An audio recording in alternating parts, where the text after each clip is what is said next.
Bilirsiniz ki, dünən Sankt-Peterburg şəhərində oldum. Putin bizi dəvət eləmişdi. Mən də getdim o iclasda iştirak eləməyə. Mən də əsas nəyə görə getdim?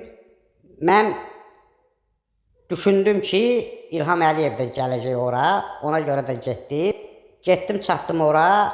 O aeroportda düşdüm. Ondan sonra da gəldim Sankt-Peterburg şəhərinə. Nəysə toplaşdıq. Orada baxdım ki, bu məclis nəysə mənə ləzzət eləmir də. Bir xeyli oralarda dolaşdım, elədim. Gördüm, sıxılıram da. Yəni bunlarla mənim söhbətim tutan deyil. Lukashenko da oradadır. Amma baxıram ki, bir gözü məndədir. Baxdı, cibindən bir daraq çıxartdı. Bığın daradı. O da hiss elədim ki, yəni biraz çox yaşlanıbdır, özünü əl gəzdirir. Güya. Yəni bunlardan mənə xeyir gəlməz də, mənə lazım olan şəxsiyyət orada yoxdur. Əlbəttə İlham Əliyev.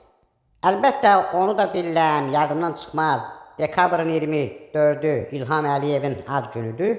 İndi buradan qayıdan kimi təcili dərhal cənab İlham Əliyevi təbrik eləyəcəm. Elə bu təbriklə də 2025-i başa vuracam.